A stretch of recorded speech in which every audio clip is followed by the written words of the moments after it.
Hello everyone. Welcome again to our Bible study.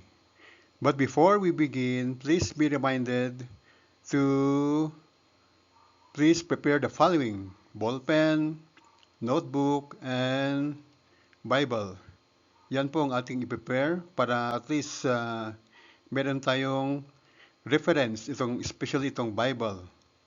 At ang ating Bible study today is entitled The Summary and Conclusion of the Book of Revelation found in Revelation chapter 1 verses 1 to 8. Yan po ang ating main reference, Revelation chapter 1 verses 1 to 8. And again, the title of our Bible study today is The Summary and Conclusion of the Book of Revelation. In the in our short presentation, we will present to our beloved viewers how the book of Revelation was summarized. In the spiritual realm or heaven, ito po ang spiritual realm which was presented by a cloud or ulap. At dito, nakasimbolize yung si God po ito at may ibinigay kay Jesus Christ. Ito si letter J. So you please check your legend here. Letter J stands for God, letter J stands for Jesus, and letter A stands for an angel. At itong angel na ito, ibinigay kay Apostle John. Apostle John. At in turn, si Apostle John ay ipinakita ang revealed word sa God's servants. Ito po ang mga God's servants.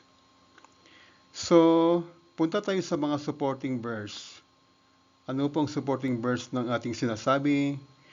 If you open your Bible in Revelation chapter 1 in verse 1, itong sinasabi natin na from God to Jesus Christ to an angel and then from angel to John and to John to God's servants, ito yung root of passage of Revelation mentioned in verse 1 of Revelation 1. Sa verse 2 of the same chapter, ano ba yung nakita ni Apostle John? At ang nakita niya ay, let's read here sa verse 2, sabi dito, John testifies everything so. Lahat ng nakita niya, ano yung testify niya, yung nakita niya? The Word of God. The Word of God. Ito po. And the testimony of Jesus Christ. So, punta tayo sa verse 3. Ito po yung verse 3.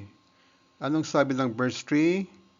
Ang sinabi dito, Blessed are those who share or teach the revealed word of God, including those who hear, yung nakarinig ng revealed word, and take to heart what is written in it, because the time is near. Malapit na po ang second coming of Jesus Christ, kaya dapat mag-aral tayo ng prophecy and its fulfillment.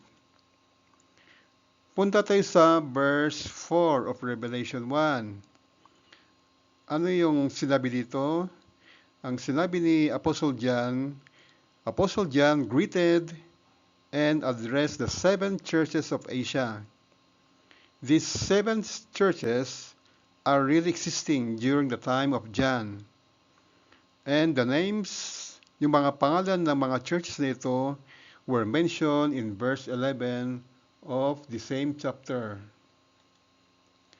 Sa verses 5 and 6 of Revelation 1, ang sabi dito, dahil kay Jesus Christ, our sins have been freed or purchased, by His blood, been purchased by His blood, thereby making us tayo, dahil sa pagkamatay niya, in sacrifice niya ang kanyang sarili, at tayo ay magiging kingdom and priest.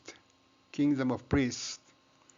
So, after his death, resurrection, and ascension to heaven, pumunta na si Jesus Christ sa langit. Nasa spiritual realm na si Jesus Christ nung namatay siya at nag-ascended to heaven. In verse 7, in his second coming, Jesus with the clouds. Ano yung clouds? Itong mga clouds ay meaning, ang ibig sabihin nito mga clouds, these are the angels or spirit beings. Ito po ang mga kasama niya sa kanyang pagbabalik dito sa mundo for the second time. So dito, babalik siya uli dito sa physical realm.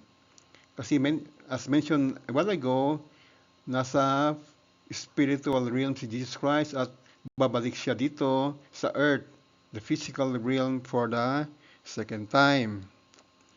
And in verse 8 of Revelation 1, anong sabi dito? It mentioned that God is the Alpha and the Omega, the beginning and the end. Meaning, natapos na ang 6,000-year plan of God here on earth. Yan po, our beloved viewers, yan po mga kapatid, ang summary and conclusion of the book of Revelation. Thank you again for watching and listening.